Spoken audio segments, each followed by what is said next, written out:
What's up, guys? Welcome to YFA, your weekly dive into video games and movies and comics. Thank you for tuning in for another episode. I'm here with my Robin to my Batman, Al.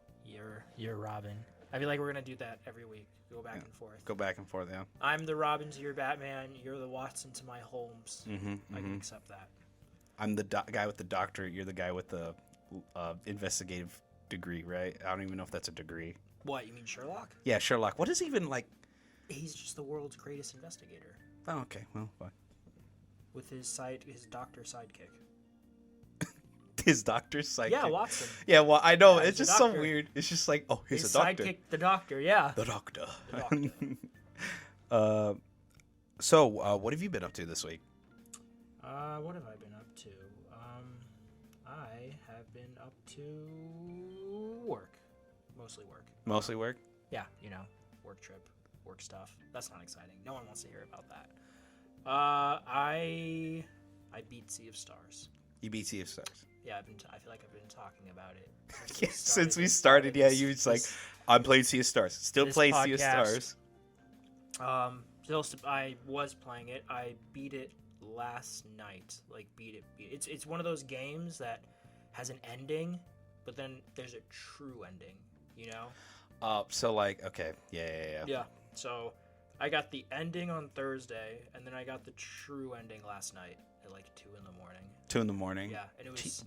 Damn, I wasn't even up at that late. Oh yeah, I'm a gaming vampire. I play a lot. I think a lot of people play late into the night because it's your free time. It's soothing. Yeah. We're gaming vampires. Gaming vampires. You know how it is. But yeah, I love it. Having played it, beaten it.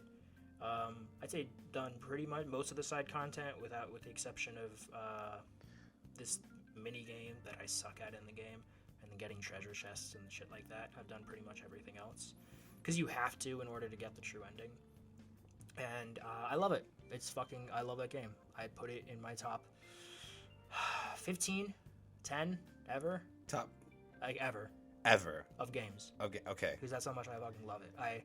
On that app I told you about, the Stash, which is you keep track of your games. Yeah. I put my little shitty reviews just because it helps me keep track of what I played and when I've beaten it. I gave it a 10. A 10? Oh yeah, I fucking love it. It's one of those games that I love it for what it was, and then also it made me realize, hey, I actually do like these genres, and I want to play more games that are like this. So I think I had that same feeling when I first played Persona 5, because at first I was like, oh my god. Yeah, which is a turn. I want to play Royal because it's turn-based. Yeah, it's turn-based. I was just like, oh my god, it's turn-based, it's anime, blah, blah, blah. I like anime. I liked anime at the time. Sure. Like, I still do, but at first I was very, it's not that I had, a bad stigma towards anime games. It just felt like, yeah, it was, just, this subgenre with, really low quality. And obviously that was me, outsider perspective back then. But now it's, I see it's a high quality. It has all the bells and whistles that I would see in, any other. And you know what's so funny? I say that. I also love Final Fantasy. Which ones have you played? I played the original 7, and then I played online for 14. Yeah. Online with a friend a couple years ago, and then what else? Oh, and then I played the remake that came out. Oh yeah, same. That one I played that one. And I played an hour or two of Final Fantasy 16, and that's it. Yeah, I'm excited for Rebirth, though. I'm very excited for Rebirth. Yes. It comes out very soon. I really want to play Rebirth. Oh, yeah. I never got to play 16. I saw my friend play it, and I don't think I tried. Wait, no, I did. I did try the demo, but I never played the full release Final Fantasy 16. I got it. I borrowed a copy from my local library. Okay. I wasn't playing it as much as I should have, and I didn't want to be that guy hogging it forever because I'm sure someone else really wanted to play it out there, so I just returned it. Oh, okay. I know if I wait long enough, because they did it for 7 Remake. A year later, they put it on PlayStation Plus. So yeah, that's when I got it. Yeah. Maybe late this year they could do that with 16, which would possibly. Then I'd probably pick it up again because I was liking what I was playing. It was good. The boss fights were really good. Oh yeah, boss fights in Final Fantasy are fucking. Yeah, Sea of Stars for me. Love that game. I'm happy I've fully beaten it. I downloaded Modern Warfare, but I haven't actually started playing it, so we can talk about that next week. But yeah, I've just been meaning to play that forever. I'm going to start playing that. 2019 Modern Warfare, good choice. That actually is a really good campaign. I love it. I played it like I think 4 times. Oh yeah. Yeah, it felt like an old Call of Duty game. Yeah. There is some plot holes. Well, not plot holes, but because it's like an ongoing game, a live service game. Sorry, yeah. It's a live service game. So later on in the seasons, they added like story elements from the campaign. Sure, like certain characters either like reappeared or returned. Returnal. And it kind of like was like, okay, so what's the whole point of having the big campaign? But we didn't know that at the time. Mm-hmm. So I would say just play the campaign. Don't worry about the rest of the story. That was the plan. That's why I waited till it was $20. I just want to play the campaign. Yeah, it's pretty good. And then I only watched a couple of things this week. I watched Godzilla -1 in black and white, which minus color. Yeah, -1 minus color, which was I saw it with my dad. Can't wait for minus sound. Yeah, maybe we'll see. And then Mean Girls in theaters. Yeah. I heard which I liked. I don't think it's as good as the original because it kind of lacks the bite. Have you seen the original Mean Girls? Yes, I've seen the original Mean Girls. Yeah. Who hasn't seen the original Mean Girls? I'm sure someone out there. Okay, but yeah, the younger generation. But like I grew up. Young people suck. Young people suck. Full disclosure, we're not super old. We're in our 20s. Yeah, we're in our 20s. If we sounded older, we're not. But we were born in between that era of the 90s transitioning to the 2000s. Yeah, exactly. Yeah. That's right where we are. But yeah, I liked it. Just not as much as the original. Good cast. Not really mean. They're just kind of a little bitchy, you know? Oh, slightly bitchy girls. Bitchy girls, I guess you could. But yeah, it's a good musical as well. But yeah, that's it for me. What about you? Well, Man? I finally decided to download and play Evil West. You're welcome. Yeah, thank you. I was kind of tempted because I had seen gameplay of it from streamers. And it is on PlayStation Plus, right? Yeah, now. it is on PlayStation Plus. This is the might last. Be leaving soon, I think. Yeah, this is the last new week. games we're getting this week, I think. Yeah, we're getting new games before Tuesday. By the time I post this on Sunday, hopefully you guys pick it up before Tuesday because that's when they have their little reset. Yeah, if you have a PlayStation. If you have a PlayStation, yeah. I think it might be on Game Pass as well. So it might be. I mean, honestly, it would surprise me more if it wasn't on Game Pass. Yeah, because it's a perfect Game Pass game. Yeah, it's if you liked old era like hack and slash, goofy mid writing, you'll like it. It's a nice 7.5 out of 10.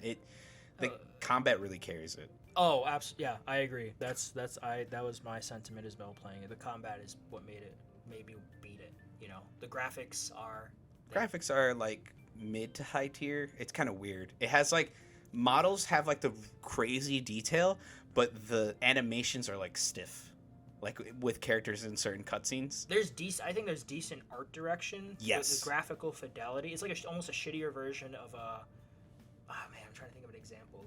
I think Ghost of Tsushima, which is graphically, it is really good, but what makes that game stand out is its art direction. Yeah. It's just a beautiful game to look at. It looks like Japanese oil painting to Tsushima. It does, yeah. Yeah. But yeah, how far into it are you? I had just not re-upgraded the gauntlet, but that mission where you're in the snowy mountains and you have to reactivate the Tesla or whatever. The Tesla coils. The Tesla coils. Yeah, I just beat that level, and now I know exactly where you're talking about. And now the dude was with you, the nerdy dude. The little nerdy dude, Virgil. Yeah. There you go. Yeah. And then the mission after that where you kick a guy in the face while ziplining and you get like a brand new weapon. Yeah, that I don't want to spoil the upgrades and stuff, but they're pretty cool. I like the weapons are very upgrade systems insane. Good job for them. What would you call it? Steampunk. Steampunk, yeah. That's the whole. It's literally just steampunk vampires. Mm-hmm. I'd say they're more you fight more like monsters though, because traditionally you think of vampires, you think of something like, Vampire the Masquerade, Dracula, obviously. Yeah, 30 Days of Night. Evil West. Twilight. The peak of vampire. Yeah. Evil West feels more like a Van Helsing game than anything, because Van Helsing didn't just kill vampires; he killed like werewolves. Yeah, good comparison. It's literally just Van Helsing the video game, but it's not Van Helsing. It's just a random guy from the West. Who's not Van Helsing? Who's not Van Helsing that has cool. He is not Hugh Jackman. Yeah, he's not Hugh Jackman. No, that movie actually kind of was it's fire, in my opinion. I gotta watch it again. I gotta watch it. I've seen parts, but I gotta watch the whole thing. It's a really good movie. I think I'd like it. The next game, this was actually shown off at the PlayStation Showcase. Which we're gonna talk about in a bit. Are Yeah. you spoiling our show? A little bit, just a little bit. Give them a little taste. I did start playing Silent Hill: The Message. Did you get the message? Did you figure it out? It's not what you think. It's not PT level of psychological. You're in a continuing hallway. Never gonna be PT. I think we're gonna it. have to wait for the new Xbox game he's doing. A new Kojima. OD? Is that what it's called? Project OD. Yeah, I think that's no. It's something. Something. Yeah, it's with Jordan Peele. Jordan Peele. Thank you. I keep forgetting a lot of celebrity names. My brain's just overflowing with so many names. So much useless information. Yeah. But Silent Hill: The Message, I played the first couple minutes because I had downloaded it later. Wow, a couple minutes. Because it's not a long experience from what I was told. No, yeah, it's not a really long experience. It's 2 hours. Yeah, it's pretty okay. It's not the greatest because everyone has a high standard with Silent Hill after Kojima, and especially with PT. Sure. This is not PT levels, but it is scary. It is oh my god, jump scares, but it just feels more like you're walking in a hallway getting jump scared every 5 seconds. That seems to be the general consensus. I think GameSpot gave this a 3 or something. So. Yeah, it's just a little, just walk, get jump scared, walk, get jump scared. Okay, when you say a couple minutes, though, what is a couple minutes? 10 minutes, 20 minutes, or literally 2 minutes? 30 minutes, maybe 40. Okay, so you played... that's a quarter of the game right there. Yeah, it's a quarter. You say a couple minutes, and I'm sorry to get through the main menu and the first cutscene. All right, I'm good. I'm done. Yeah, I just clocked out after I got the first text message, and I was like, all right, cool, that's it. That's all the game I need. I got the message. You got the message. Yeah. My girlfriend. She said, stop playing. Stop playing. And then this week I finished watching Has Been Hotel, which I think is an 8 out of 10 show. It's pretty good. You think so? Yeah. I've heard divisive things about it. It's not for everyone. Do you know A24, the production company? Yes. I think this was their first foray into animation. Yeah, which was met to divisive reception. I have not seen it. It's just me reading off the internet. But... Its story, in my opinion, 9 out of 10. It's really cool. Okay. It just has a lot of reliance on it being it's literally if you took a Disney princess and put it in an adult animation with adult themes and the fact that she literally is the princess of hell. That's literally what it is. It's literally the princess of hell wants to reform sinners so that they can go to heaven. And she's using this place called the Has Been Hotel as a way of them cleaning themselves and making themselves good enough for redemption. Okay. Yeah, and I did not know all of that. That's an intriguing premise. Yeah, but when I say Disney princess, there's a lot of singing. There's a lot of musical elements, and there's a couple of songs that are in there pretty good. Hell's Greatest Dad or Hell's Great Dad. I can't remember if that's the name of the song, but it's Lucifer himself singing it to his daughter. Mm-hmm. And then there's one called Loser Baby. That's great. That's a good song. Those are pretty good. It's relatable. pretty relatable. But not after that, but majority of the other songs are very not hit or miss. It's just more okay, cool, it's a nice musical number, but it wasn't really memorable. Okay, in my opinion. Fair enough. But yeah, it's musical. There's a lot of musical beats, but the story in it is pretty good. What's it on? It's on Amazon Prime. Okay. Yeah, if you have Amazon Prime, go ahead, take a watch. If you I feel like most of the world has Amazon Prime. Do not have your kids watch this. This is like I said. Have your kids watch. No, it deals with drugs, sex, a lot because it's hell. It's all good themes for kids to be exposed to, for sure. For sure, totally. We do not consent or condone any of the actions in that show, but it is just a pull a message these people are depraved degenerates and they're just trying to redeem themselves. And in essence, they really don't, because all those things, sex, drugs, money, that's just a part of human life. That just happens. I mean, well, not just happens, but I get what you're doing. It's but life. Tis life. But let's get right into this. video game news. You want to start off with the first one, or do you want me to do it? Who does this hurt more, Abel? Who does this hurt, me or you? I think it hurts both of us. It does hurt both of us. We'll say it right at the same time. 1, 2, 3. Suicide Squad sucks. Yeah, it fucking blows. Well, okay, to be fair, I think it's more middle of the ground because I have seen its open critic as of yesterday was at 65, which okay. IGN gave it a 5. I think the Xbox magazine gave it like a 7 or an 8. And then I've seen 3s, I've seen 4s, I've seen 7s, I've seen it all over the place. I will agree it's a 7 because from what I've been told, and I'm giving it a 6. You're giving it a 6 from the alpha I played. Okay. So from what I've heard, again, always heard, Yeah. not experienced. I'm not fucking paying full price for this game. No. I will play it on PlayStation Plus one day or Xbox Game Pass, but I like how you go ahead. There's a thing I Yeah. want to vent about that. You go first. Mine's real quick. But I played the alpha. Alpha, I'd give it like an 8 because at first, obviously, we only got like a certain amount of hours to play the game, and it was pretty fun. I thought it was cool. The story beats were great, but when the full game came out, and I didn't buy it, so I saw someone else play it. It just felt very repetitive. The gameplay loop. Oh yeah. The gameplay loop Yeah. is not a gameplay loop. It doesn't trick you into like, doing the same thing over and over again. Big example, God of War with the fucking lighting up the crystals thing. That, to be honest, in my eyes, never got old. And it tricks you into getting into that gameplay loop of like, grab crystal, light it up, and it makes a light bridge. Yeah, every game to a degree is repetitive. Yeah, it has that its one job thing to trick you. Yeah. Into being like, I like this form of repetition because I like this combat Except or exploration or puzzles. Creatures of habit. Exactly, we're creatures of habit. But this one's just. But I guess in actual news, this launched technically Tuesday. If you bought the early access, like the deluxe edition, you got early access, but it didn't work. It didn't work for a solid half day. 12 hours it was down. Yeah. But they did get it to fix, and they gave everyone who was affected, I think, $20 worth of cosmetics. And yippee, I guess. I mean, if you bought it, then you were into the game. Oh, I want to add on to that. The pre-order skins only came with one color palette. The other color palettes you had to buy, like pay extra. Yeah, that was fucked. It's that was so fucked. It's I was looking right before this show, but its current player count, and this is based off of Steam, is maybe half of what Avengers was. Half. And then less than Gotham Knights.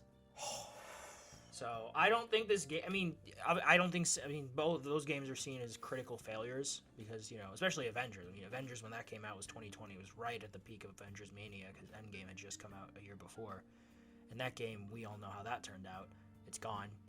I think it's been delisted. You can't buy it from stores anymore. I have it because of PlayStation Plus. Weird side note: I didn't know T'Challa was voiced by Christopher Judge. He was? Yeah, Christopher Judge. I didn't know that. Me neither. Until I looked up the IDB for that game. But anyway, sorry, continue. No, but the thing that I wanted to get to about this game with Suicide Squad is the one thing that I always thought that they had to nail with this, because it's called Suicide Squad Kill the Justice League, were the boss fights, and apparently they did not. They suck. Yeah, I heard it was just a lot of shooting bullets at basically gods and somehow being able to defeat them. It's repetitive, and there's one boss fight in particular that is very disappointing. It's Brainiac. He's a reskin of Flash. I don't care. I'm spoiling it. His boss fight is a reskin of the Flash's. It's not good. That's the one thing you had to nail with this game. Is Brainiac. Not Brainiac. Well, yes, but the boss fights. It's killed. It's in the title. Kill the Justice League. It's the Justice League. These guys should be the best boss fights ever. That's the thing with Rocksteady. They've always struggled with boss fights for all of their games. Their best boss fights easily were in Arkham City. Yeah, Solomon Grundy, Freeze. Freeze is amazing. Everyone else is good, but Freeze is fucking amazing. Oh, dude. My favorite combat one was Ra's al Ghul's because it's just a fuck ton of ninjas and the ninjas, and Sam. the giant Ra's, and then he throws the blades at you. Yeah, I love Mr. Freeze because it forces you to change your play style. You do one thing. That's my favorite Predator section. He becomes immune to it. You got to change it up. Yeah. It's such a simple, effective tool. I love that simplicity but effectiveness. That's my motto. But yeah. fuck this game. I'm a huge DC fan, so this one kind of hurts because we haven't gotten anything great since Arkham Knight. Mm-hmm. I'm gonna say, speaking of Arkham Knight, I'm gonna say this right now for anyone who's even like, oh, maybe we're just being haters. They spit on the Arkham legacy. I'm gonna say it, when they kill Batman, they do it on a fucking park bench, and Harley Quinn's the one that shoots him in the head. I'm gonna say it. None of them are actually dead. Really? Yeah. If you look at the season pass, Really. It's multiverse stuff. Of course it is. But wait, no, but that's like. Yeah, but if you're gonna kill, but even if it's a fake out, it's just. I'm tired. I mean, hey, Kevin Conroy did it. No one forced him to do this game. You know, he read the script and he was fine with it. So whatever. Yeah, I mean, but yeah, the whole thing is just. I think the big thing for me about why this hurts so much is that it's been 9 years since Arkham Knight came out, and this is what we got. Yeah, and Arkham Knight still looks better. Well, okay, character models and details of the face, I give it to Suicide Squad, but Batman's like the Gotham, the atmosphere traversing the it. atmosphere I'll give you, but games always look better when it's rainy and it's night because there's less details that you can see. And Gotham is always shrouded in darkness, whereas Metropolis does have a day and night cycle. So. Yeah. But and Metropolis is more, it's vibrant. It's Superman City. Well, yeah, and Gotham is just, again, it's moody as fuck. It's literally called Gotham. Gotham. Goth is in the title, man. True. I don't know. This just hurts. This hurts, folks. I think that's why we're like lashing out. I need the Wonder Woman game to be good. If we get a good Wonder Woman game from I believe in Monolith. I believe in Monolith too. I really like both Shadow games. Yeah, they're great. Let's move on. We've been rambling on this part. I'm gonna shoot myself from depression. Yeah. Not really.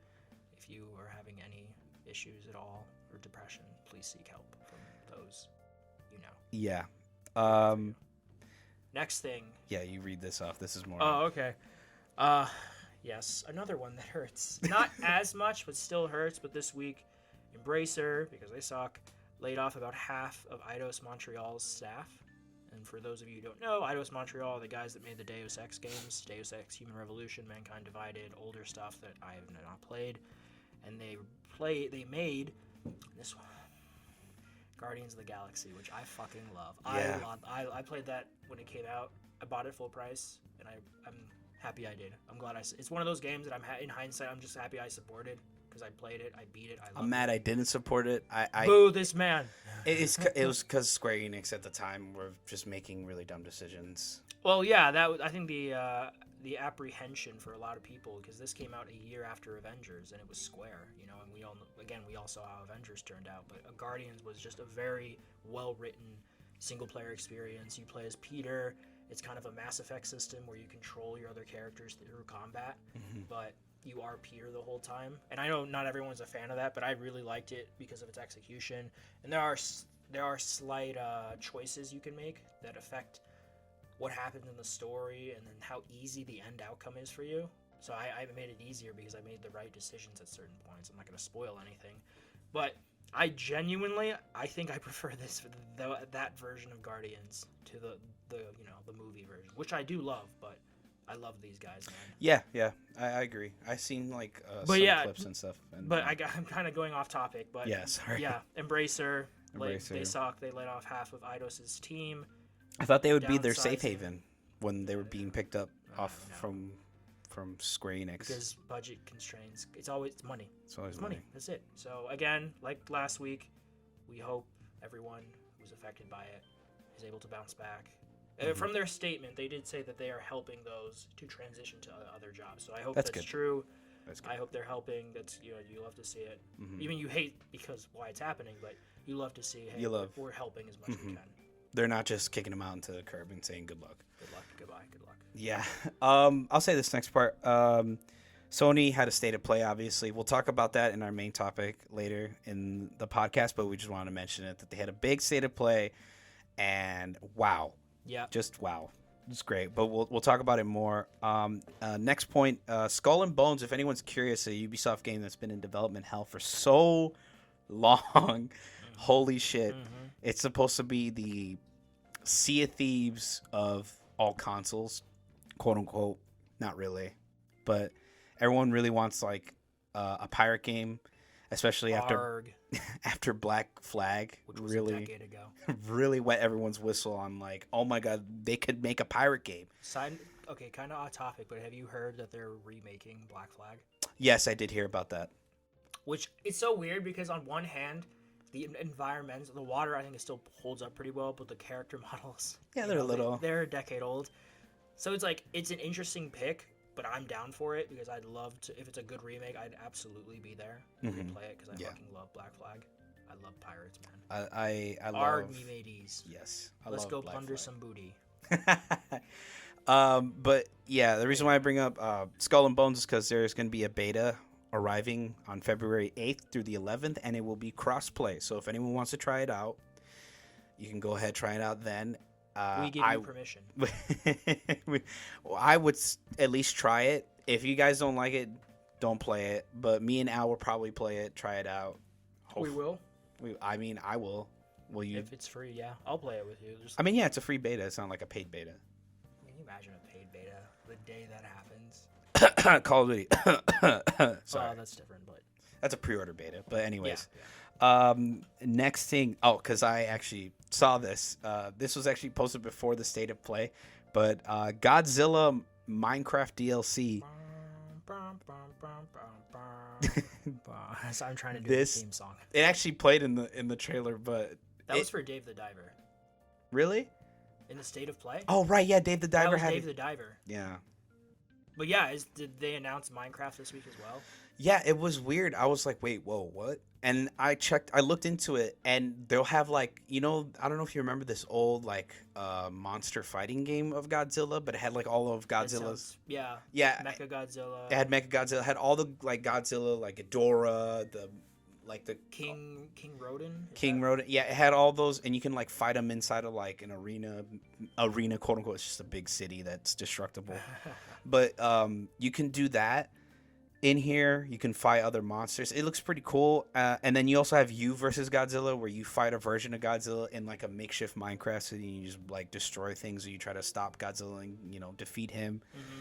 And then it also has like a collection thing. It's a cool DLC, and I'm like, damn, they actually added like this whole like expansion. And it's yeah, pretty good. no, I've played Minecraft once, but I just love seeing Godzilla beating everything. Yeah. I love kaiju. I love kaiju movies. To be fair, haven't seen a lot, but I just love seeing Godzilla in a bunch of stuff. Yeah. So that's awesome. The one thing that I noticed when watching the trailer in the comments is that a lot of people who play like casual Minecraft, like none of the DLC stuff, Sure. they're like, they can add a 180-foot lizard into Minecraft, but can't seem to add any mobs into regular Minecraft, which is kind of funny because they haven't added anything new. Well, they have. Like, they'll do one mob a year. Okay. But every year they'll do like 20, not that's exaggeration, but like 12, 20 DLCs of like different characters and their custom models inside of Minecraft. Gotcha. That you have to pay for. But okay. yeah, but that's beside that was the funny thing about it. But it looks cool. If you want to pick it up, if you're like a huge Monster fan and you also play Minecraft, fucking pick it up, man. It looks good. Death Stranding, the director's cut, is coming to iOS and Android this week. It came this week. Yeah, it came out this week.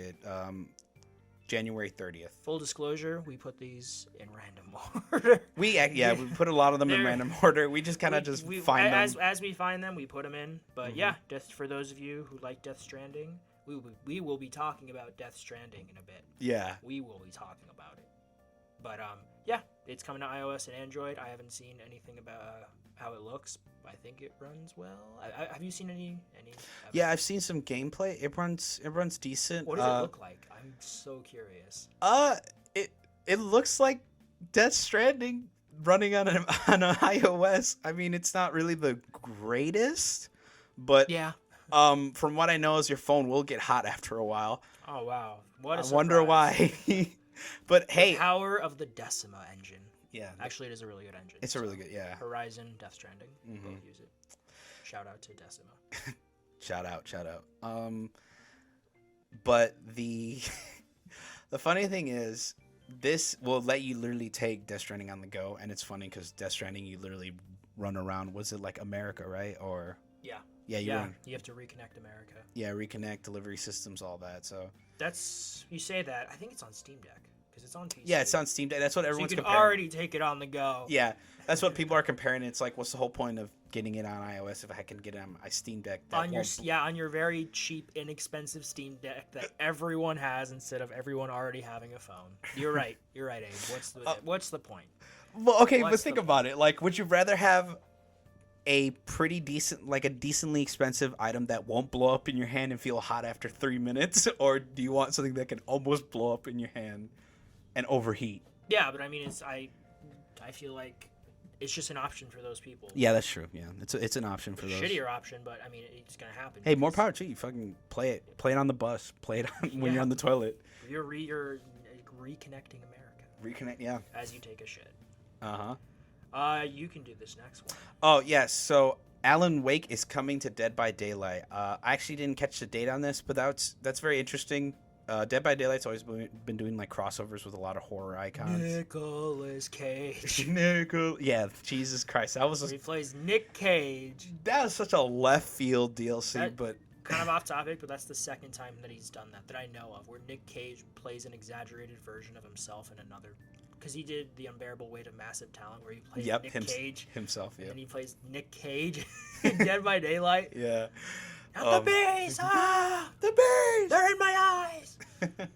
Greatest acting of all time. But yeah, so Alan Wake's coming to Dead by Daylight. He's joining the cast with the Xenomorph, Jason, a bunch of characters from different types of media. He's also joining, I believe, Nemesis, Albert Wesker. I didn't know they put Nemesis in Yeah, there. they added even characters like Leon, but they're not Mr. enemies. X? Yeah, I don't think. I'm trying to remember the song. Whatever, okay, go ahead. Mr. X. I don't think he's in there, but they added Nemesis. They had a bunch of Resident Evil.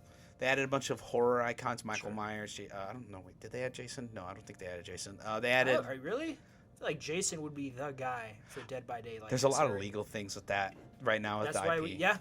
Full disclosure, that's actually why we haven't gotten a Friday the 13th movie in over a decade, because there are legal issues. Yeah, they have I could have sworn I heard recently that they were working towards a solution, but maybe I misread or misremember. Yeah, I heard they. That's what I heard last, but I haven't heard everything since, so I assume they're still having legal troubles. Oh, Jason, stuck forever. In Friday the 13th game. At Camp Crystal Lake. Yep. He's just waiting in the water. He's just buried underneath 10,000 gallons of water. Waiting to jump out and do a jump scare as soon as he can get a new movie. Yep. Okay, the next one is The Walking Dead and Call of Duty are doing a crossover for the next season, which is kind of insane. Just doing crossovers, man. Yeah, this is the year of crossovers, I guess. Yes. But that was the most interesting because they're adding Rick, Grimes, and Michonne as operators. Rick. Coral. Shane. What is that? What's his wife's name again? I don't remember. I'm so sorry to the actress who plays that character. I can't remember her name. I can't remember the character's name. I just know it's Carl's mom. It is Carl's mom. Coral. Next thing. Oh, this is sad for me. But Destiny 2's director Joe Blackburn is leaving after the final shape launches. He's leaving Bungie. Where's he going?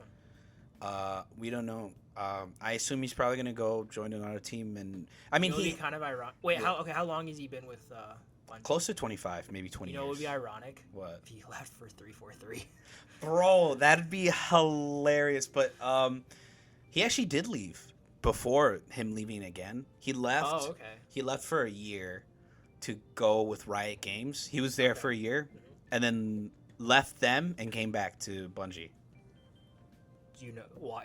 Or? No, it was just weird. He left, went to Riot Games, then came back, and then there was some like tension between the Destiny community and their old game director. I don't know if whoever listens to this might know him, but it's Luke Smith. He's the one who directed the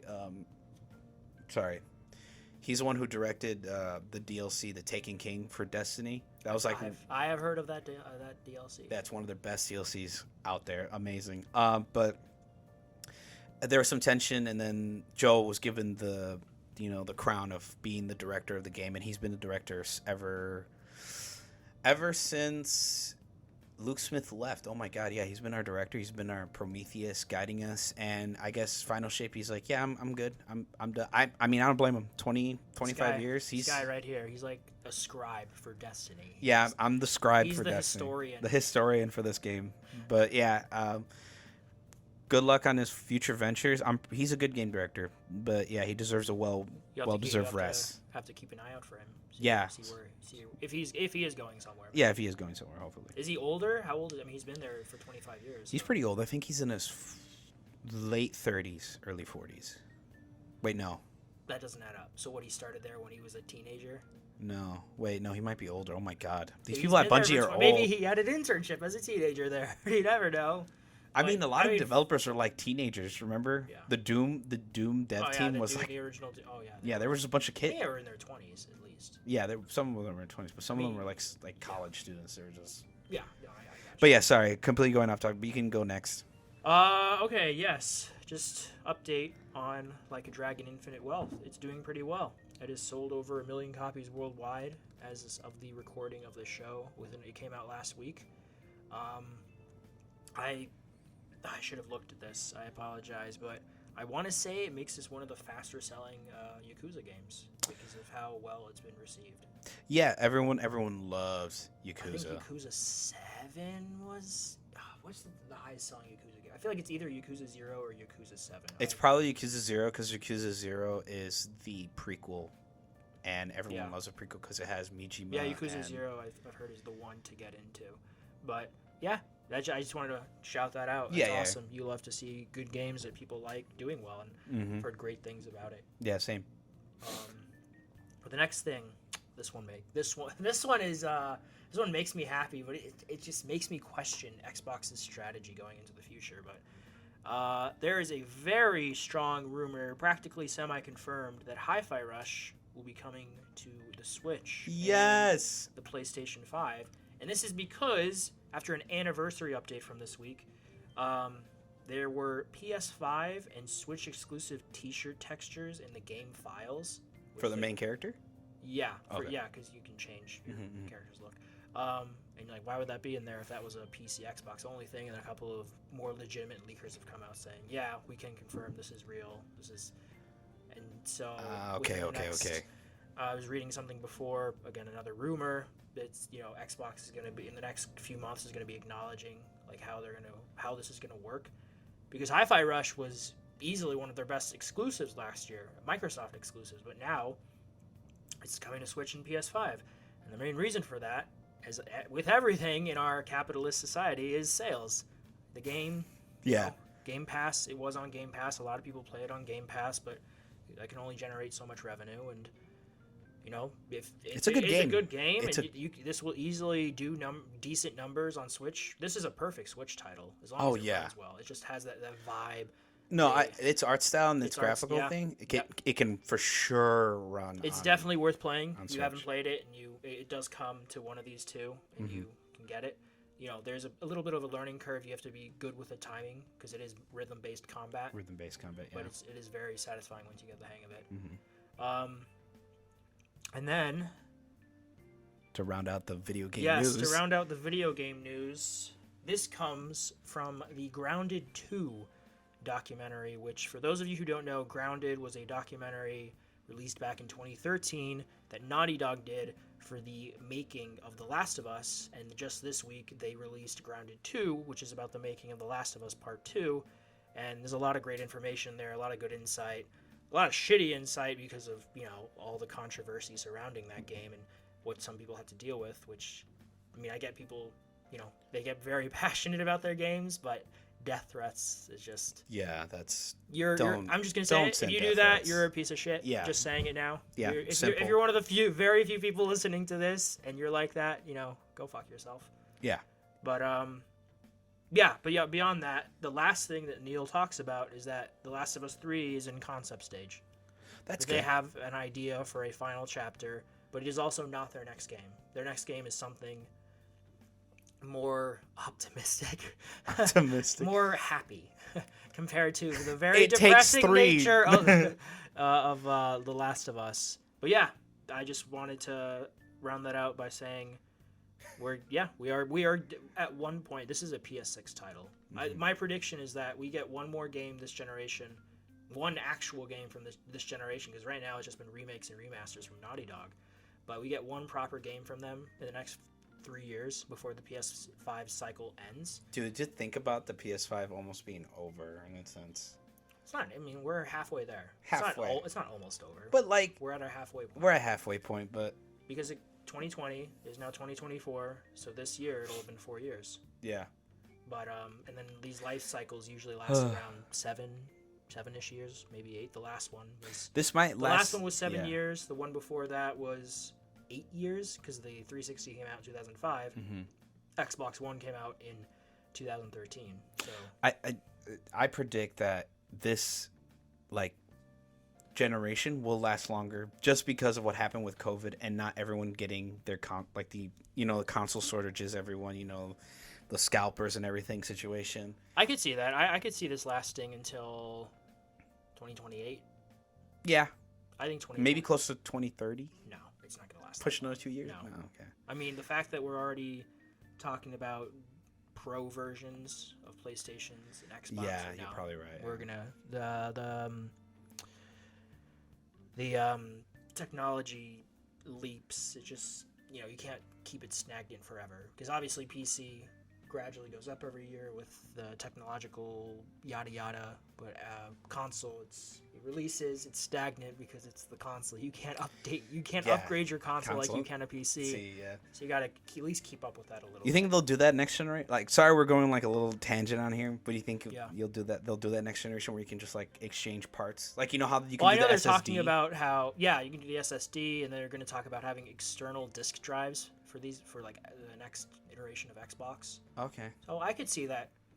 I mean, they're getting more to be more and more like PCs anyway. Yeah. Consoles. Slowly.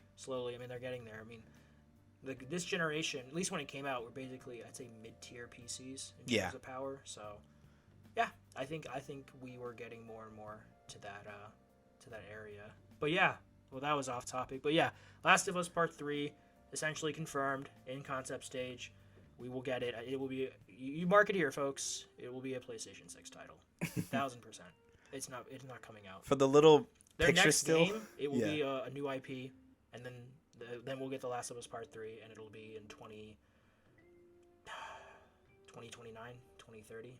Possibly, something like that, which is fucking crazy to think about. The little picture. I feel like with each Last of Us game, I feel like the picture still is just going to be Last of Us, and at the bottom in like big letters, Part 3.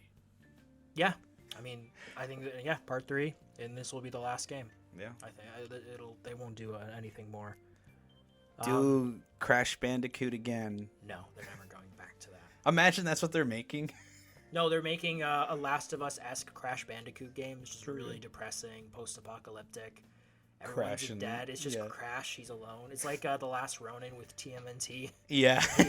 He's the last one. I'm not going to spoil who it is, but you should. If you read comics, you should read The Last Ronin. And you like the TMNT, of course. Yeah. Oh, sorry. Yeah. Going on long tangents, folks. Sorry. Yeah, we are. That's what we do. We're the Long Tangent Podcast. Yep, pretty much. Welcome to Tangent Podcast. Maybe that's what we should have called it. Tangent? The Tangent? The Tangent Podcast. Okay, so pivoting over to the movie/TV side of things, but mostly movies, we got our new Supergirl this week. So for those of you who don't know, a year ago, James Gunn was announced, a little more than a year ago, James Gunn was announced as the new head of DC Studios, which is now its own actual studio. It's a separate thing, of course, connected to Warner Brothers, but now it's its own entity. Okay. Before, they were just movies that were made under Warner Brothers, which is why, for amongst other reasons, they're messy and shit, and there was no cohesion. But now, under James Gunn and Peter Safran, they have their own studio, so it's just DC focused. He announced a roadmap a year ago, which included Supergirl, Woman of Tomorrow, which is based off a really excellent comic book by Tom King. Okay. And this week, they announced the new actress for Supergirl. I saw that, yeah. Millie Alcock. And for those of you who are unfamiliar, she's an Australian actress who is very much known for playing Rhaenyra Targaryen in House of the Dragon. Yeah, I was about to say the young one, not the older one. The young one from the first half of the season. Did you watch the show? A little bit of it. It didn't pull me in, but that's a separate. That's fair. I think it's a better binge watch because when I was watching it too, I got to episode 5 or 6, and then I stopped and I waited for the rest of the season to end, and then I binged it. Yeah, and it was a more enjoyable watch. Off topic, my friend was experiencing the same thing with The Walking Dead because now you can binge the whole thing because it's over. Mm-hmm. He's like, it's a much better show to binge than it is to watch, week to week. Week to week, yeah. Yeah. But yeah, she's great. I really liked her in that show. How far into the show did you get? For the House of the Dragon. House of the Dragon? I think I watched the first 3 episodes. Okay. And then I stopped because Did you like her at least as Rhaenyra? Yeah, I think she was pretty good. Yeah, no. She was a pretty good actress. No, I had no great critique about how she performed, but yeah. Yeah, I think I saw all her episodes too. I think she's a great pick for a more rebellious, because Supergirl is a teenager who is from Krypton. Superman was born on Krypton, but he's essentially a Kansas boy because he was an infant when he was rocketed away from an exploding Krypton, whereas she grew up on Krypton. She watched her planet explode, so she has those memories.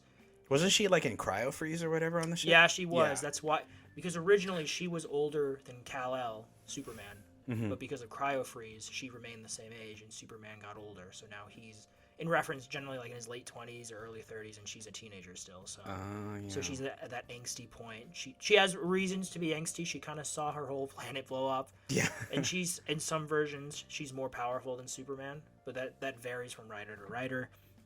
But yeah, I think she'll be a great Supergirl. I think it's really good casting. I can see it. I like it. And then, Sonic news. Jim Carrey is returning. Yay! As Dr. Robotnik for Sonic 3, which is scheduled this December, I believe, is when it's going to come out. Yeah. So, yeah, Jim Carrey's back. Sonic along with 3. Oh shit, I shook the table. He shook the table, folks. Sonic 3. Sonic 3. He's creating an earthquake. Woo! But a bunch of others have joined as well. I'm not going to read them all off, but one of the notable new people is Kristen Ritter, who Kristen Ritter, or is it Ritter? Oh, Ritter. I think Ritter. She was Jessica Jones in the Netflix Jessica Jones series. Yeah, I heard about Jessica Jones. I never watched it. Did you watch Breaking Bad? Yeah, I watched Breaking Bad. Do you remember Jesse's girlfriend? Yeah. With the black hair? Yeah. She played. Okay. Yeah, his first girlfriend, the one that Walter was there and he could have saved her, and he's like, spoilers, by the way, for a show that ended a decade ago. He's like, I need Jesse, so I'm going to let you die because he's a piece of shit. Fucking. Yeah, she was in, that was her first, I think, big role. If there's anything else, let us know. But yeah, cool, awesome. Glad to see Jim Carrey. I don't think they've confirmed who Shadow is yet. I know there's a really strong rumor that it might be Hayden Christensen. Yeah. Which would be, he just does angsty Anakin. He does angsty as Shadow, which, yeah. Shadow. Yeah, dude. Oh my god, that reminds me of this stupid clip on the internet where Shadow is on the top of rubble and he fucking brings out an M16. Yeah. But instead of pulling back the trigger that's in the back of the M16, he fucking cocks it like a shotgun. He goes, yes, and you can hear the sound, and it's like, what? It's a Shadow's M16, man. That's what he gets. Yeah. That's what he deserves. That'd be hilarious if they put that in the movie where he just. And it's not even a shotgun. But yeah, sorry. No, that's pretty much what I had on that. I don't know if you had any thoughts. No, yeah, I'm excited for. I saw the first and second one. The first one corny, second one corny, but it's good fun. I loved it. It's just you're just fun. describing Sonic. Yeah. But yeah, no, I think for what they could have been compared to so many other video game movies, they're fun. They're enjoyable. I like James Marsden. He's the dude that adopts Sonic. Yeah. He's a good actor. He's a good actor. I like him. He's been in so much over the years. Mm-hmm. But yeah, and then also, I feel like this part should have been at the bottom, but I'm just gonna say it here that Dune 1 is returning to theaters for a week. Like a re-release? Yeah, because Dune 2 comes out in about a month. Starting this Friday, and I'm going to it with my friend. I should go watch that. Yeah. Yeah, it's in IMAX. IMAX? Yeah. I think I have an IMAX theater nearby. Maybe, I don't know. But yeah, it's coming back for a week. I'm excited to see it in theaters again. I haven't seen it since it came out in theaters. Just wanted to shout that out, let y'all know. Wait, am I reading this next prompt correctly? Final? What? Final film? Oh, yes, you are. Because I didn't notice it until now. We have these spreadsheets ready, folks, like ahead of time, but I didn't realize he typed But in he doesn't final read film. what I type. No. Oh, great. Now you're sounding like my hates girlfriend. me. Great. And now you're really sounding like my girlfriend. Yeah, anyway. I should get together with her and we can just vent about you. It's like, God. you're that Abe guy. It's like, what's up with him? Oh God, you guys would be able to talk for hours. Anyways, yeah. But yes, you are. Your eyes do not deceive you.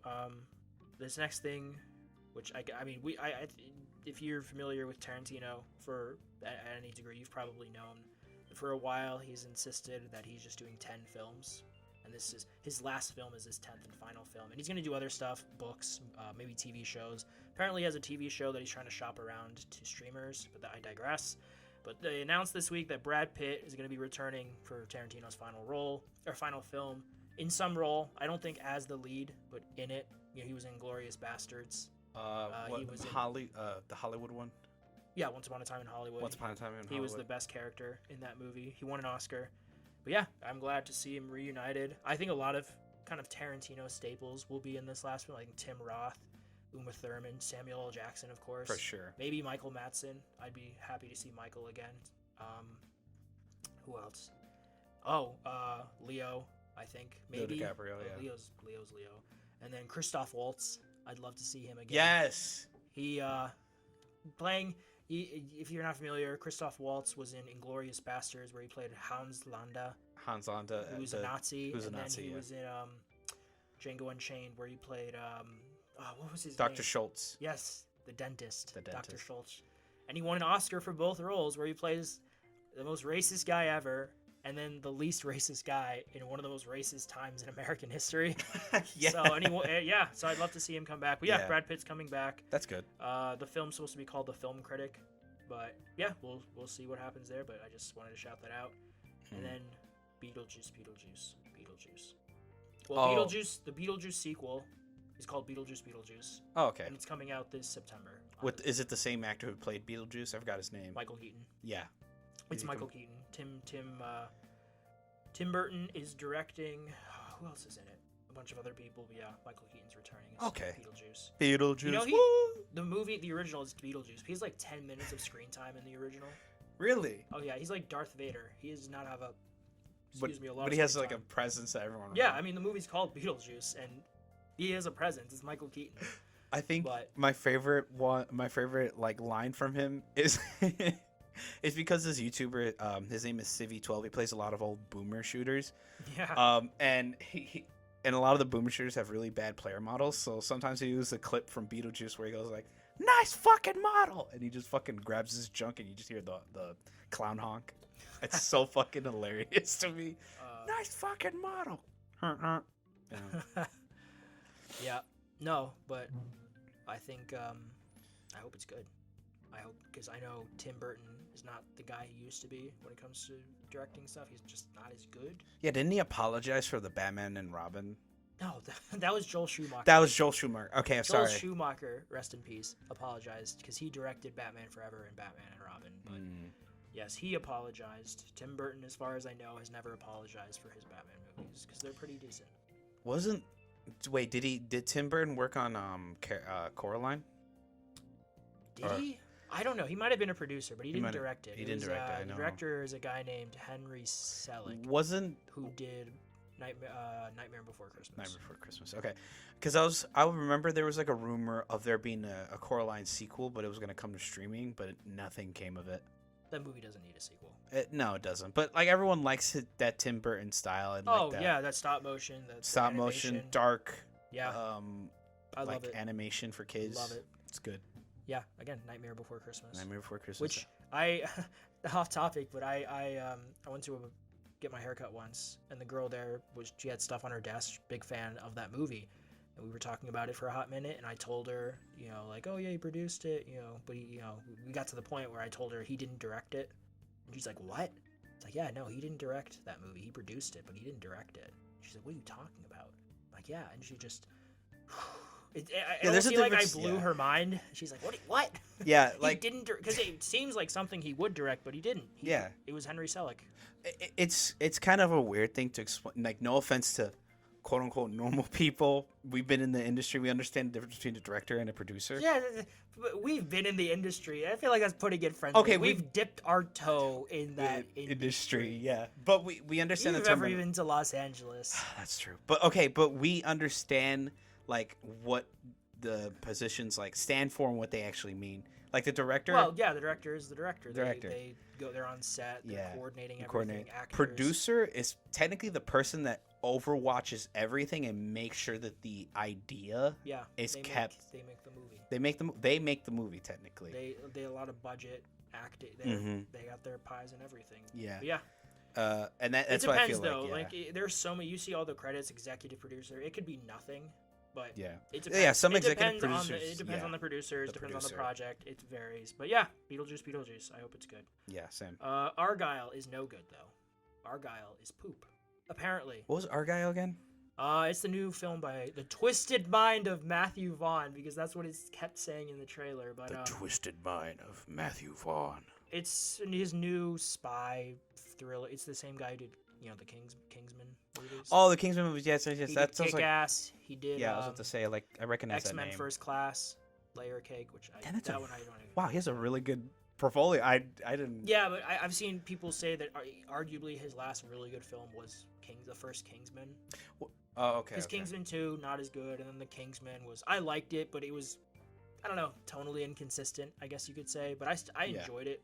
Kind of. But yeah, this one apparently is no good. It's gonna bomb. It's a Apple MGM funded project, $200 million, and it's not doing that well at the box office. As got not great reviews. It's just meh. I guess I'm a little disappointed because I thought maybe it could be good, but yeah. Pivoting to TV, there's so much movie stuff, but just a shout out for casting. But Catherine O'Hara has been cast in The Last of Us season 2. As we don't know, but I have a strong feeling that it's spoilers.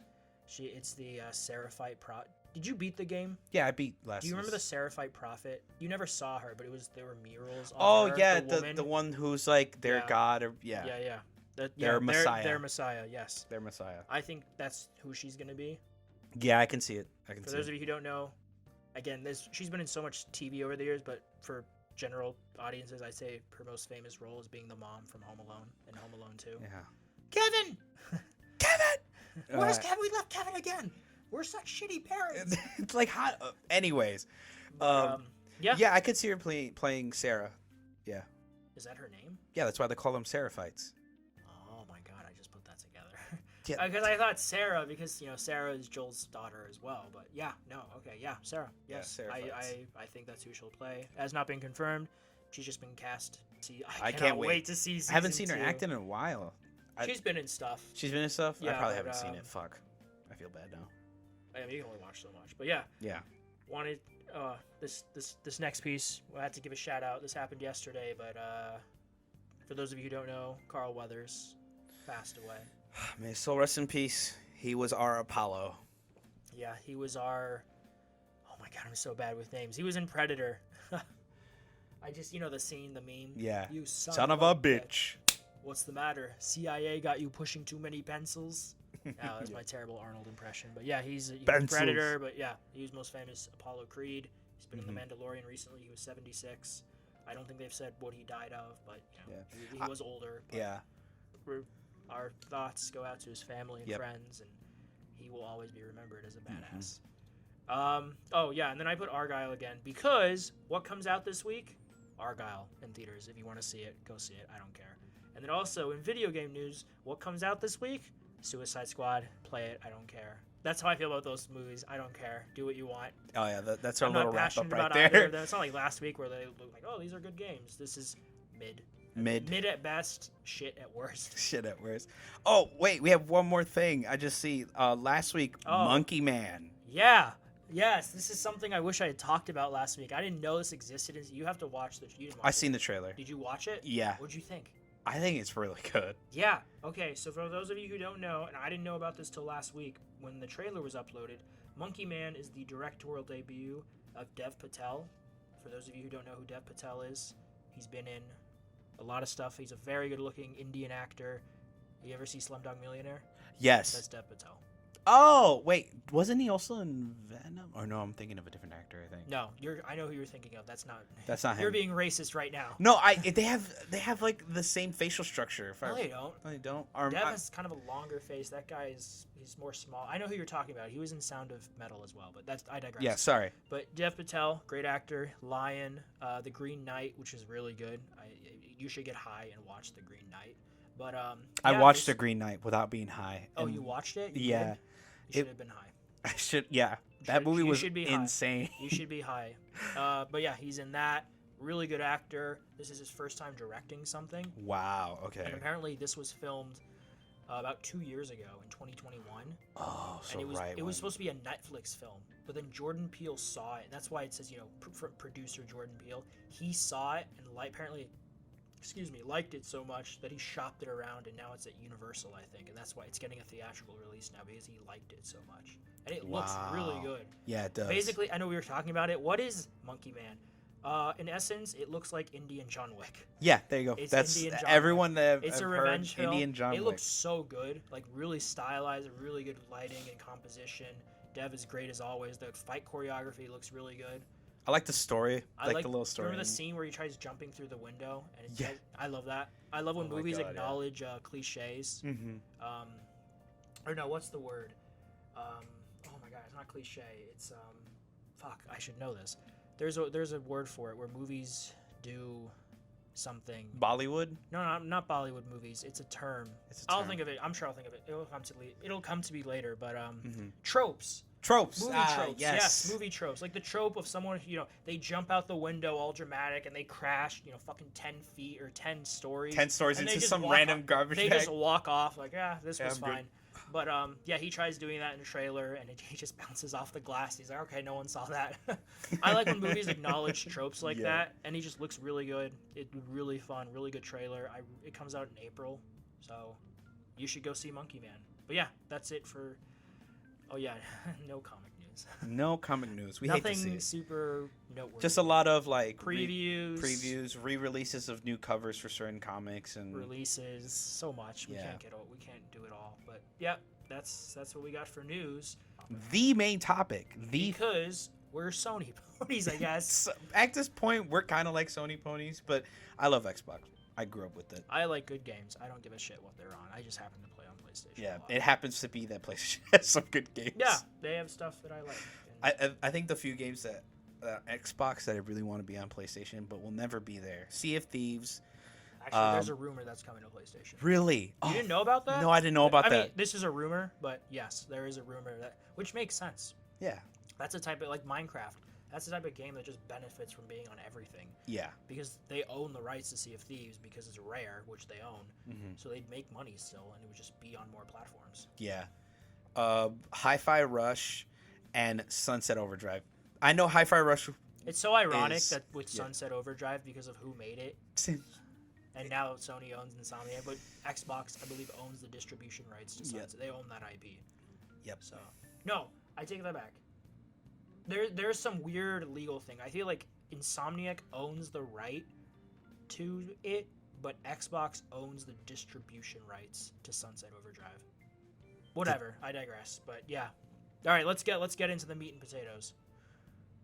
The meat and thick potatoes, mashed potatoes. What are these meat and thick potatoes? Okay, so this week had Sony's State of Play. And it was actually pretty decent. It was fucking... I would give it like an 8 out of 10. It was really good. I think I give it 4 out of 5, 8 out of 10. I think it was very solid. There was some good stuff there. Mm-hmm. It was stuff that I don't necessarily care about, but I'm excited for those that do.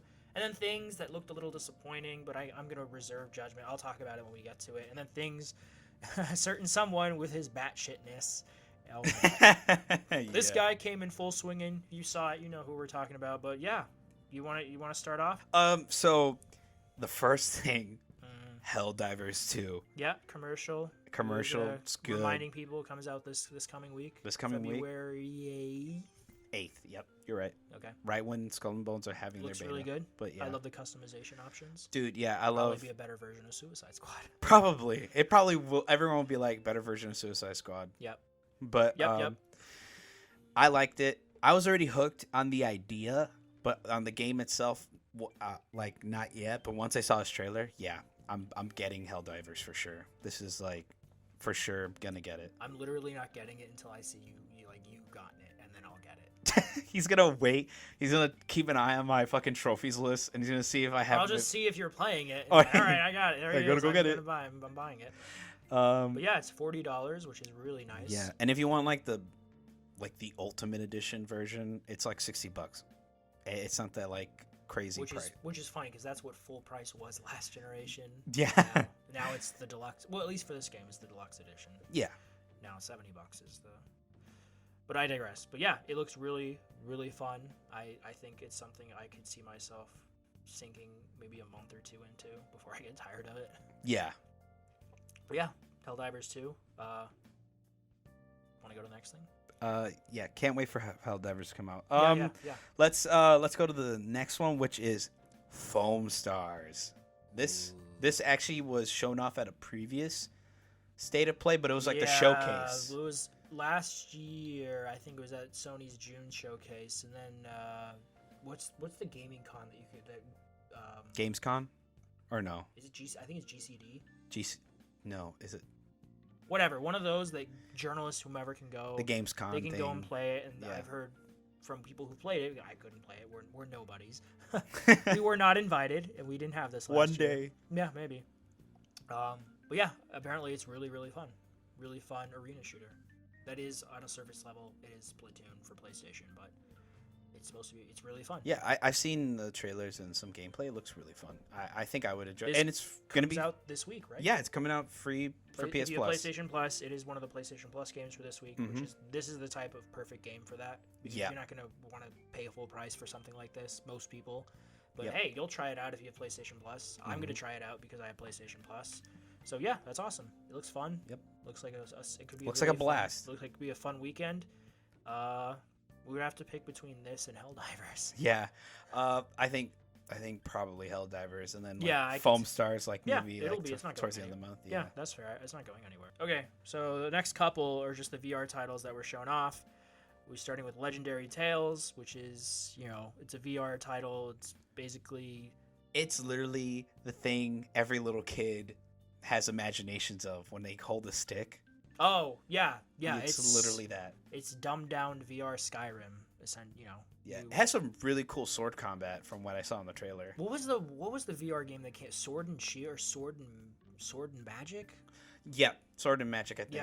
Yeah. So it's a lot like that, but it's a bit more involved. There's gritty spell casting, physics-based combat, which you can see in the trailer. It actually looks pretty cool. Yeah. Like I said, spellcasting. I think you can make potions. There's a story, an actual story involved. You can make like magic. You can make imbued weapons with different elements, and it's kind of cool. It's first-person VR D&D essentially by yourself. Pretty much, yeah. A magical fantasy adventure. It looks cool. Yeah. I mean, graphically, it looks like a VR game. I only say that because of the next game. But yeah, it looks fine. It looks fun. It comes out very soon, actually. I think February 12th. I think it's on the. It's on the IGN article that we have up, just in case we fuck up dates. Yeah, shout out IGN and all their controversies. Yeah. Yeah. Oh, it doesn't say. It says at the end of the trailer, though. It is coming out this month, so. It is coming out this month? Yeah, it's this month, so it's very soon. The next thing, another VR game, Metro Awakening. My God, when I saw this, I thought they were doing like Last of Us VR for a second. No, this is Metro. Yes, so Metro Awakening is a prequel to 2033, where you play as another character with a Russian name. I'm not going to try pronouncing it because I suck. Mother Russia. Yes, I can't you even play do as Russian Mother accent, right? Russia. It is in the Metro. It's a VR Metro game. Metro games are first-person shooters, so it lends itself well to a VR title, and it looks graphically. It looks amazing. It looks like this could be another, hopefully, Half-Life Alyx. Yeah, I was about to say it reminds me of Half-Life Alyx a lot. Yeah, because Half-Life Alyx is one of the few, if not the only, legitimate VR video games. It's not just a tech demo. It's an actual game that you play in VR.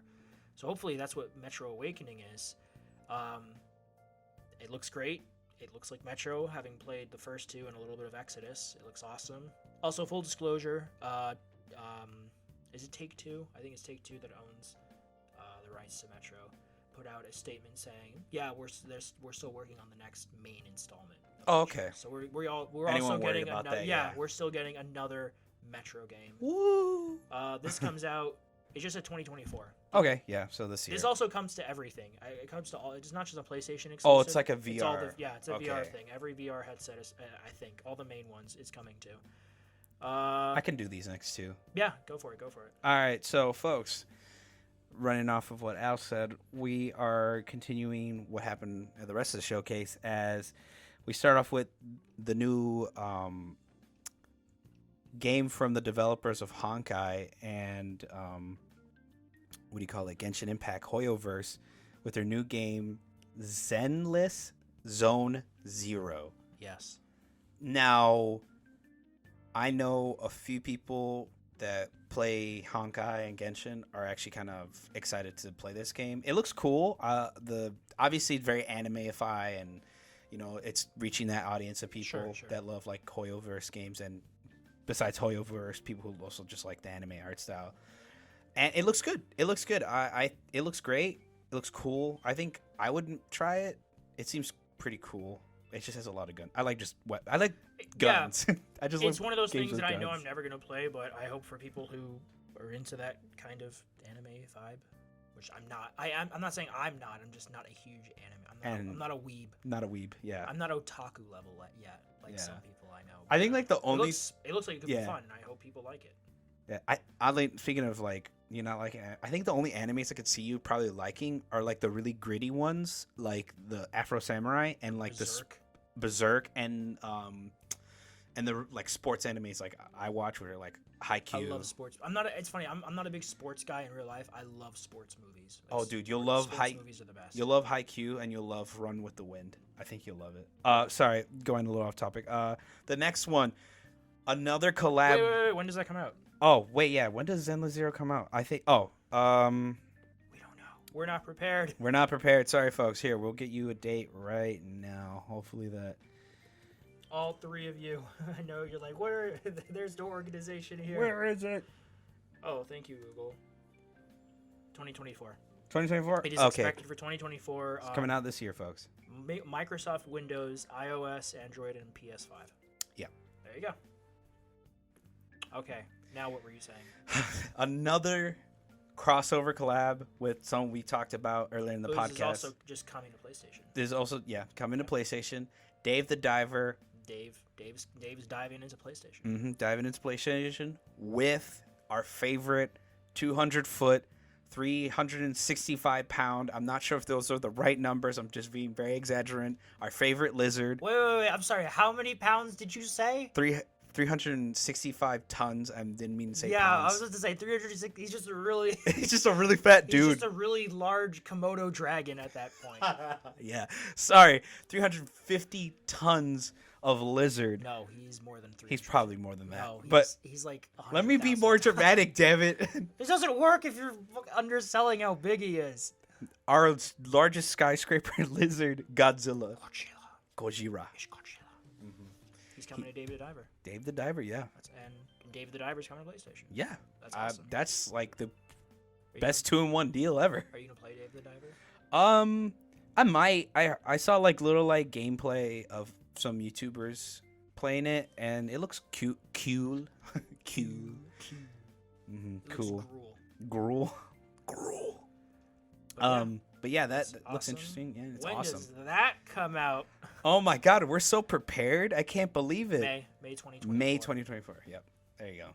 So the next one, V Rising. I saw this, I think, in a showcase or at a... Yeah, this was on PC. At a PC showcase, probably. PC thing because talking about a lot of modding options, but yeah. Yeah. I saw this. It looks interesting. It looks like just... Do you know what it is? It's a top-down game. Not everyone. But yeah, I know, but do you know what it is? No, I don't. Oh, okay. I really don't. I saw the trailer and I was so thrown off. It just reminded me more of Diablo. Like you said, it is a top-down survival game where you play as a vampire, where you start off at the bottom. You're a poor, broken vampire in a dangerous land, and you use supplies and resources to re-empower yourself. And it's a survival game. Vampire You play as a game. vampire. And Okay. You make a castle. You attack people. You build up your everything. Yeah, that's the game. Okay, yeah. It's coming in 2024. So we don't know when, but it's coming.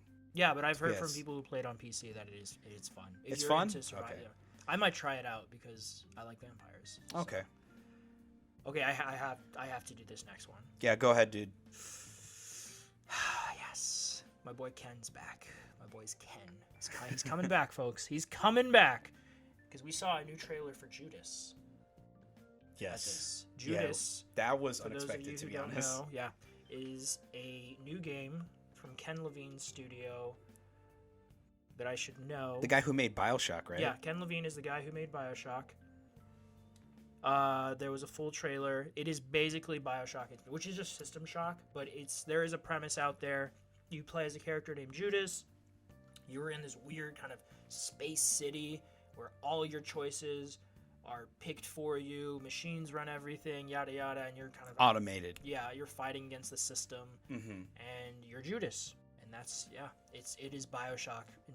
I keep saying BioShock in space, but that's just System Shock, which came first. Which there's a remake for that came out last year that's actually pretty good. I gotta play it, but yeah, I adore BioShock. I love all three games. The first one I'd say is my favorite FPS of all time.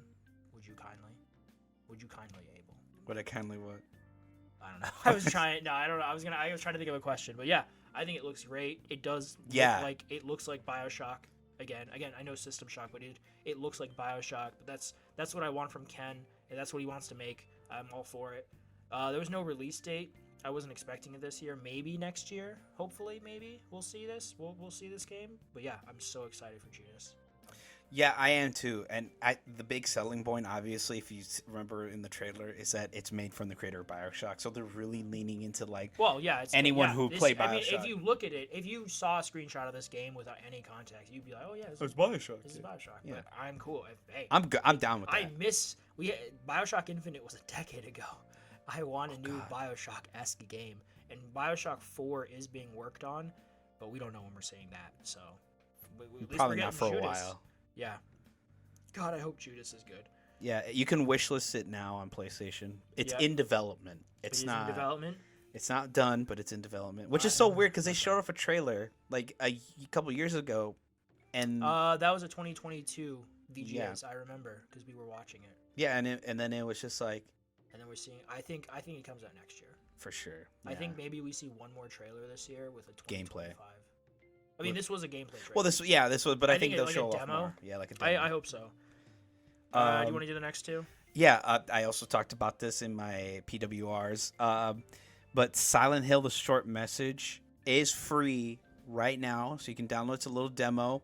It was surprising to see it. I thought it was gonna be like, oh my god, it's PT like remade or something. No, it's just a small demo. You were expecting too much from Konami. Yeah, I'm expecting a little too much from them.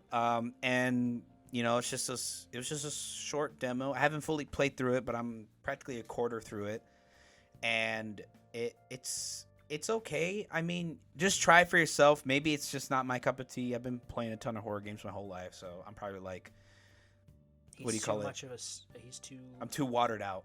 Yeah, he's too watered out. Yeah. And then they also showed off the one I've been waiting for, fucking Silent Hill 2 remake. What did you think? Combat it literally is what I kind of wanted. It literally just looks like Resident Evil 4 combat, just minus the whole Leon kicking shit, and it's not being Yeah, that's what I thought. I was looking at it, and I've never played any of the Silent Hills, but to me, it just looked like a shittier version of Resident Evil. Yeah, it's not as like crazy like combat wise as Resident Evil 4 remake, Sure, but sure. it has that the whole like Resident Evil 4 remake over the shoulder. I just thought no, absolutely. I just thought the character model. I thought it just looked really stiff. Yeah, there's a lot of stiff things. I didn't like some of the designs. Because in Silent Hill PS2, it's like a really old game, but like obviously really old graphics, and it doesn't hold up today, obviously. But still, it's like when you see remake, you think, oh, they're gonna make the monsters look a little bit more flesh. They just seem like player models, or not player models. They like really seem like not that highly detailed like Silent Hill monsters. When I think of Silent Hill, I think of like some creepy outlandish being. I forgot. No. There's like this monster in it's not in Silent Hill 2. I think it's in a different Silent Hill game, but it's like it has like this gaping mouth, and like its legs are like this bottom half of a person, but the gaping mouth is like this like weird zipper thing, and it just looks grotesque and weird. And it like it's on like a PS3 graphics, so it's not like crazy graphic, but you know. When you I hear only remake, know about Pyramid Heads. you only know about here. Well, even that, like Pyramid Head, I just hope they do him justice. I hope this is just like alpha footage that they had just put together. So Well, there was no release date. But yeah, so it's probably is alpha footage. Yeah, I mean, I want everything to be good. Obviously, Yeah, I want everything. But that you can't have that because then what is good anymore if everything is good? You get to Yeah. But you don't have those comparisons. But I'm very cautious with this. Just I thought it looked very meh. But that's just me. Again, that's just me as someone who's never played Silent Hill. I just know it because it's Silent Hill. Everyone who plays video games knows Silent Hill. Yeah, Everyone who likes ZOS, at least. Yeah, I was down with the combat. I'm like, okay, Resident Evil, you can knock down enemies. All right, cool. It's more dynamic than the original. The original, it pretty much was just Resident Evil, where you have like a fixed camera and you walk around the fog. Or whatever. Sure. Well, it's not a fixed camera, but it's like all the way back, third person. Yeah. And you just walk around. I know what you're talking about. Yeah. You can go ahead if you want. For Sonic and Shadow Generations. I have such a weird relationship with Sonic because one of the first games I ever had, because I wouldn't call myself a mega Sonic fan. Me neither. But one of the first games I had that I played quite a bit of on the PS2 was the Sonic Collection, which was all the classic '90s Sonic games: Sonic 2, Sonic and Knuckles, Sonic 3, whatever. Mm-hmm. I played that quite a bit on oh my god, what system the Sega? What was the '90s Sega system? I should know this. Saturn? No. Whatever Sonic came out on, it's just that collection on the PS2, and I remember playing it a lot, and I did like it. I never beat any of them because I sucked at games as a kid.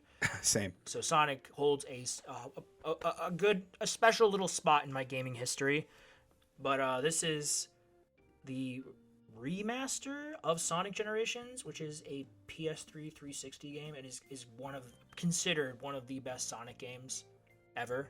Oh, okay. Like it's a good mix of classic Sonic and modern Sonic, and this includes its remaster of that game and then new Shadow content. They released a statement about it. All the Shadow stuff we saw, of course, to build up the hype for Shadow appearing in the movie. Yeah, Sonic 3. Let's go. This year. He gets his own campaign here. His new content. Oh, okay. It's awesome. It's great. I mean, I might check it out. I never played Sonic Generations, but it does look really fun. And with the Shadow stuff, this comes out autumn. That was interesting. It's usually fall or autumn. Yeah, autumn this year is when we're getting this. That's awesome. I hope Sonic fans are happy. As someone who's a little bit of a Sonic fan, I think it looks really cool. You ever play Sonic Unleashed on the Wii? Yes, I actually got it from my uncle. Fucking turns into a werehog. Yeah. It's everyone was like, it's literally just God of War. It's Sonic. Yes. It was fun. That not great, but that holds a special place in my heart. Yeah, same.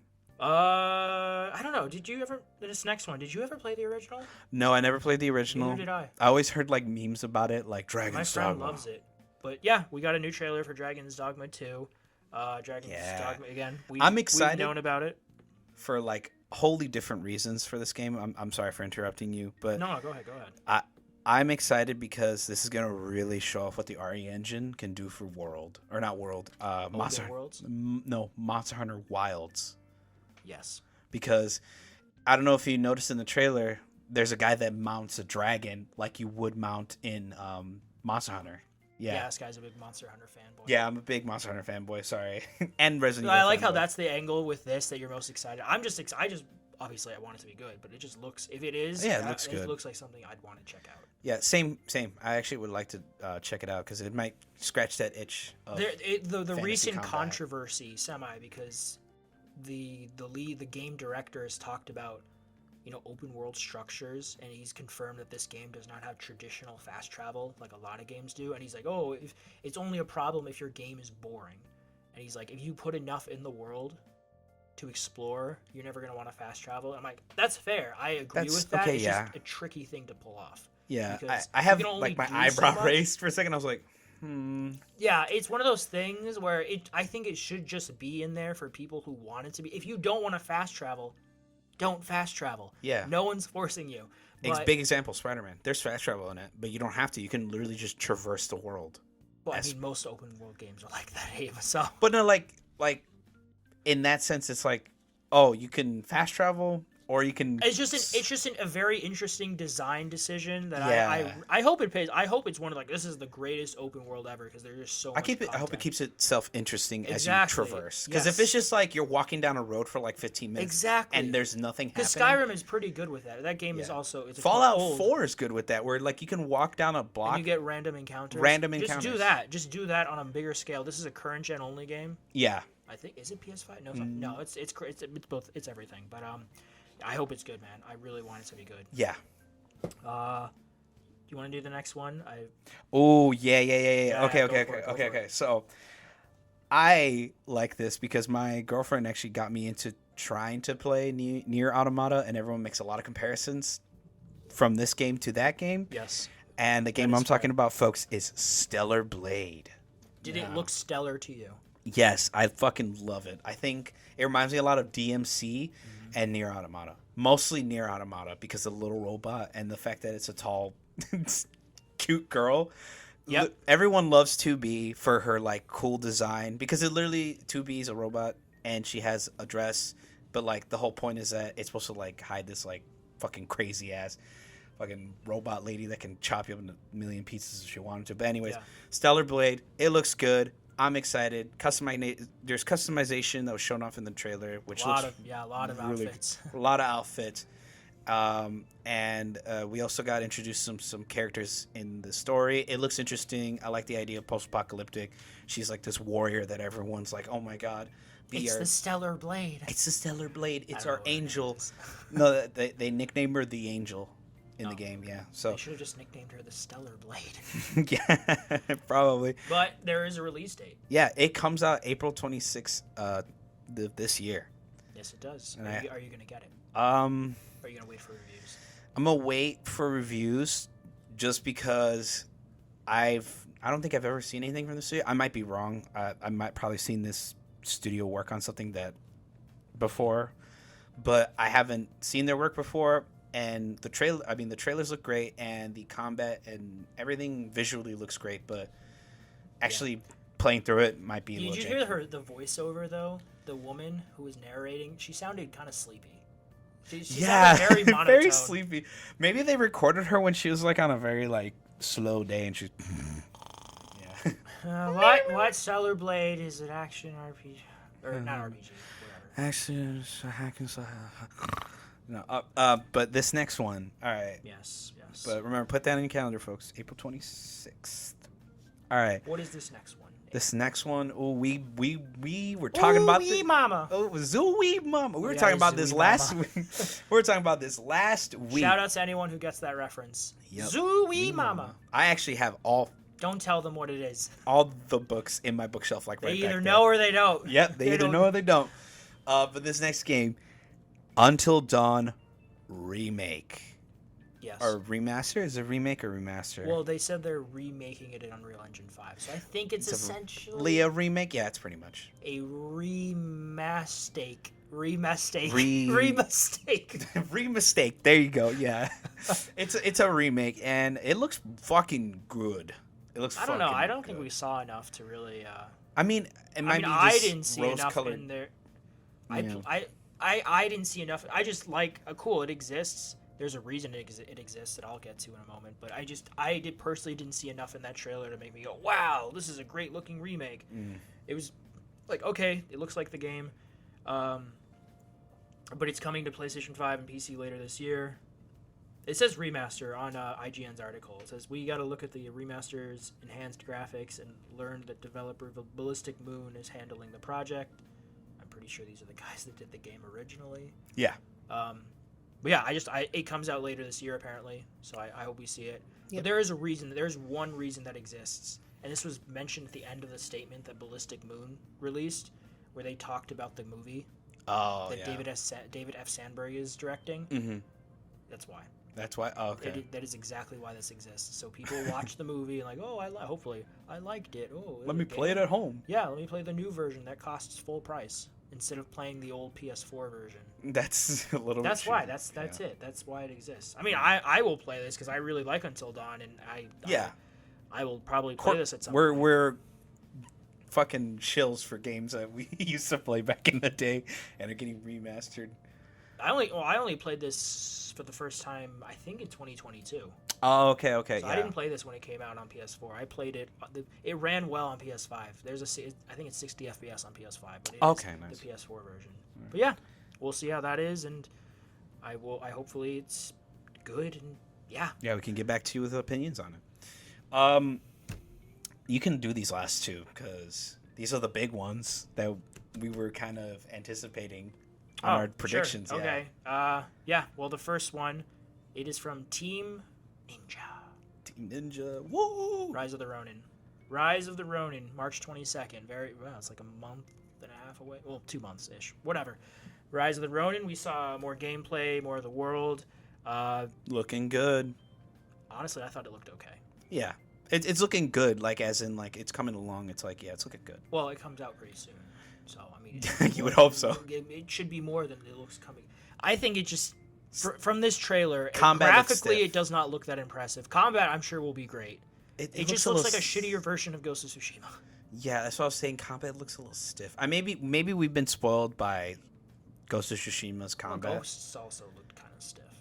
Well, Ghost, it was like it felt more like a dance, like. Yeah, but that's when you were playing it. I remember people saying that combat looked stiff, but then once you got your hands on it, they're like, "Oh my god, this is so fun to play." Yeah, but you're probably right. It's just the positioning, and the quick movements. Yeah. Again, I think I hope it's good. Team Ninja, they're good with combat. Yeah. Neo. I don't doubt it. They did Wulong Dynasty last year, which I think was met with mostly positive reviews. Yeah, it was mostly positive. But it just looks like their Ghost of Tsushima Assassin's Creed. Yeah. But hey, I love the time period, 1800s Japan. Rise of the Ronin. It looks promising, but I hope it's good. Yeah, same. Okay, but this last thing. Oh, woo! Yeah! Overload. Get him up. Kojima-san! Yeah, okay, so Kojima ended the show with a long-ass trailer for Death Stranding 2. I'm not going to go over the whole thing. It was long and crazy with a bunch of actors. George Miller, who directed Mad Max, was the old guy in it. And then you had Troy Baker, of course, with his fucking literally electric guitar with his lightning. Did you watch it? The trailer? Yeah, but like I left, like when. Why did you leave? No. When I first saw it, I was like I stopped. Didn't watch it for like the whole day, and then I like took a minute, and then I watched it later. Okay. Yeah. I was so like, oh my god, I like fucking knew it. What? I knew he was gonna do it. Like he was gonna fucking show a trailer. Like. Oh yeah. So it's my first bet loss of the year for those who remember from last week. Oh yeah. Yeah, I thought. It was hopium, but I thought maybe it'd be the fall game of this year. It's not 2025. They announced it. But it looks just fucking... I don't even know what's happening. I don't know how to describe it. It's just batshit. It's Kojima on drugs. I think this man is on shrooms crazy, all the time. dude. The visuals, that montage towards the end, where first he's running away from the water rising up. Yeah. The shot with the moon, that was gorgeous. That is the best looking moon I've ever seen in a video game. Yo. And the hand, I'm like, what is this? This is Elden Ring? Hand thing? Not even that, dude. Like, what? Like. Oh, and the monkey companion that's moving at, 10 frames per second? Dude, this is just so insane. It's Mimir with a body and on drugs. It's Mimir, but he has a tail and he's just losing his mind. I don't know what's happening. Dude, Have you played the first one?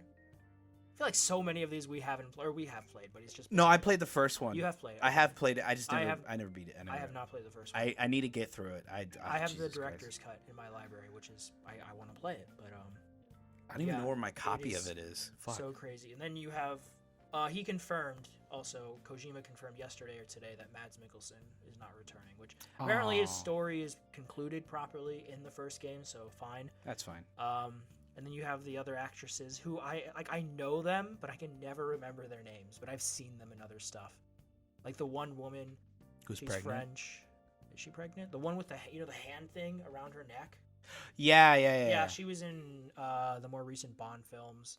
Okay. The other I'm so bad with I was thinking the names. pregnant lady because of the characters in the first game, but I'm sorry. Yeah, continue. No, it looks fucking crazy. It looks crazy. It looks- What I was trying to get at a little earlier when I was losing my mind is that moon. I feel like with this engine, if Sony goes like, "Hey, Kojima, or not Kojima, sorry, Guerrilla Games, yo, hey, can we like give this engine to a studio to remake Bloodborne, please? Because that moon just reminded me. Just of, the moon. reminded Just me for of the that moon. scene. Everything else sucks in the remake, but the moon. Dude, that scene with Rom after you kill Rom the spider. Shout out to the Decima engine. Yeah. Oh, and then yeah. And Bloodborne, dude, when the moon comes down and it's all blood moon, dude, Yeah. oh my god! And when I saw the moon in the trailer, The moon really set him off, folks. I'm sorry. The moon. The moon. You know, it's funny. The Sea of Groove Stars. thing. The Sea of Stars, the game I won't shut up about. There's a big Yeah. there's Solstice. Oh, Celestial okay. Well, I mean, yeah, Sea of Warriors. Stars. Solstice Warriors, yeah. And one of them is a Sun Warrior and one's a Moon Warrior. So. Oh, of course. And then they have to take down these creatures during eclipses when they're vulnerable. I digress, but it's funny that we're just on moons. Like, we love moons, man. The moon looks cool. But that was such a gorgeous shot. But that's the thing that I just realized, that this game will be the first time that we see arguably the best and one of the best engines right now Yeah. on current gen only, the Decima engine. Mm-hmm. Because Horizon was a cross-gen game. To be fair, though, the DLC was PS5 only. But that's a DLC, you know, that not everyone played. It came out a year later. But this is the first full release for the Decima engine. Yeah. It looks so fucking good. Yeah. I mean, the first Death Stranding looks really good, too. Oh yeah. But yeah, yeah. Can't wait for Conan's statue to get pissed on. This all made day. me want to download. I'm definitely at some point this year going to play Death Stranding. Yeah. This made me want to play it. Bro, I don't know if you heard me say it, but I can't wait for people to keep pissing on Conan's little like statue thing In what? in Death Stranding 1. Oh yeah, he was in that. Right. He was like this like holographic. Yeah, I thing, forgot he had. And everyone like kept pissing over there, so there's like a bunch of mushrooms, like these like. So it was basically I this forgot mushroom about thing. that. So the world's like dynamic, so other players like stuff that's happened into them can Yeah. like show up in your world, like you know how like in Dark Souls like a blood stain. Sure. It's kind of like that, but like in the character you can in the game as a character you can pee, and a lot of people pissed where Conan O'Brien's little like holographic statues. So when you pee, sometimes it'll spawn like a mushroom. That's funny. So there's just a shit ton of mushrooms for Conan O'Brien's. Excuse me, I'm gonna go take a piss in the corner and see if a mushroom grows. Dude, oh my god, it's hilarious. But anyways, yeah. I just love the weirdness of the trailer, man. Yeah, It's so wacky, like, dude. oh my god, it looks fucking. I need to rewatch it on a big 4K TV. It looks so fucking good. The movie, I Yeah. can't get over that. I'm a sucker for visuals. I'm a movie guy. I have to be. Of That course. shot of the moon and that fighting that creature. What the fuck? That hand thing. Oh god. Like, nope, I'm out. Goodbye. Fuck This. Fuck this, man.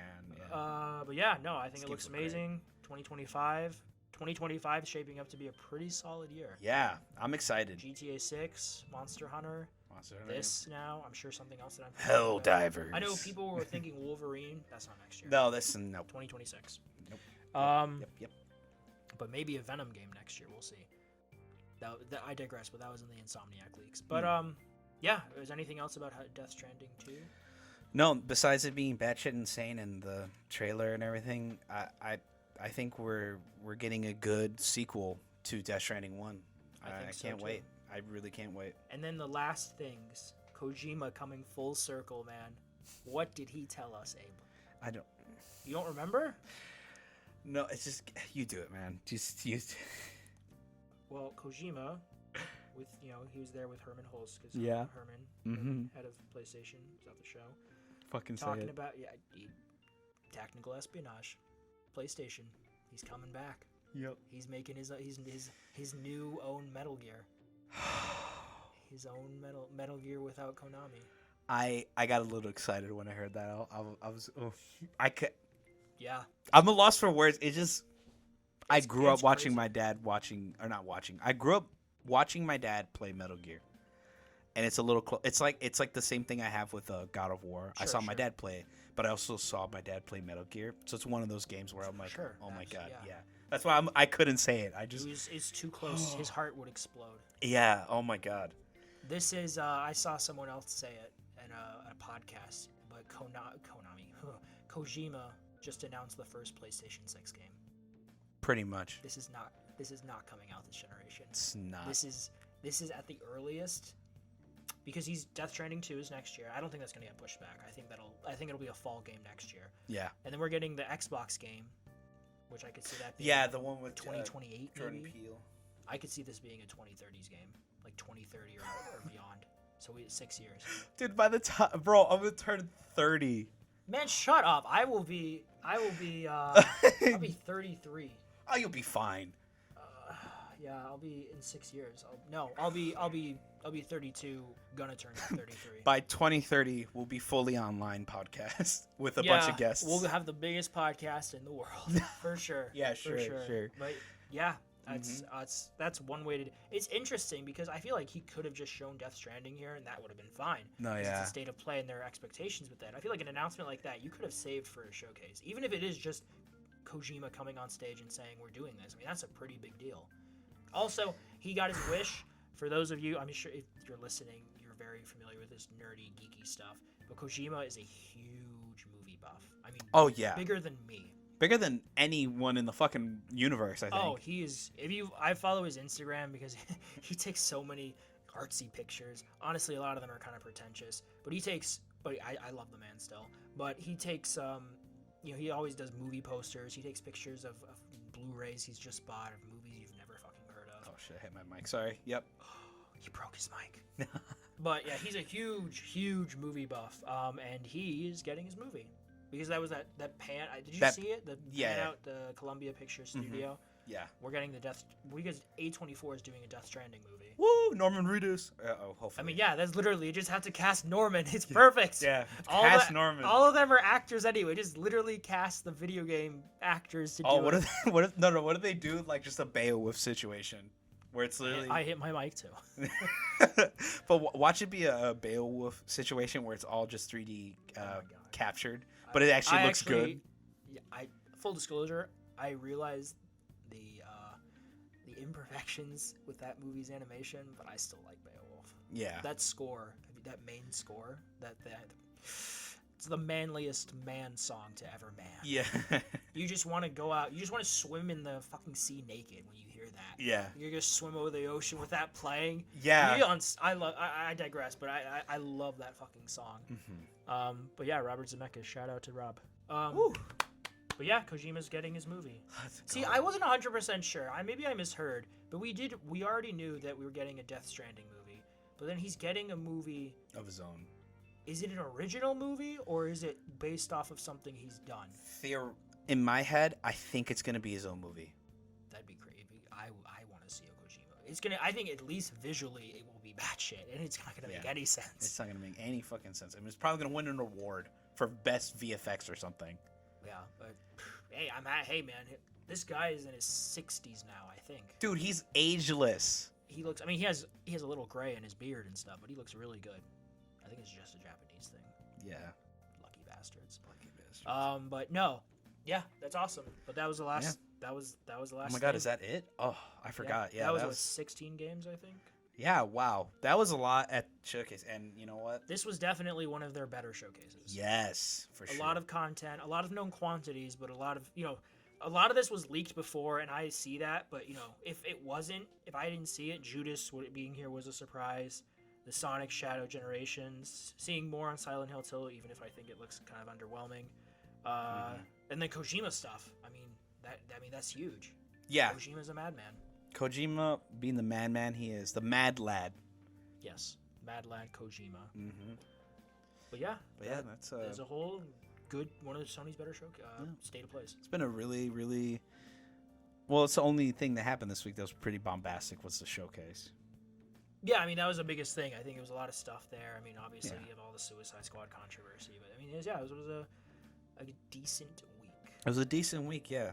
Good news, bad news. Bad news, yeah. Life. normal gaming life and movie life. Yeah, that too. Can't forget the movie side and TV side a bit. Comics being let out to dry. Yeah, sorry, comic books. Yeah. But thank you for coming by and listening in. Yeah. Because you are finally awake. Hopefully you can catch us next week. Remember, leave any criticisms in the comments or topics that we didn't cover that you'd like us to throw our hat in or throw an opinion in. For sure. Next week, we will be meeting again and recording another session. And this week's episode should be out either Sunday or Monday. Sunday being February 4th. Yes. Yeah. You said it. Yeah, that's it. All right. Happy February, everyone. Happy February, everyone. You know, fuck. Yeah, fuck. That's it. That's our last word. That's our last. Fuck. Fuck. Thank fuck, everyone. But yeah, happy February. Good Happy night. Valentine's. Good night. And good luck. Good luck. Yeah.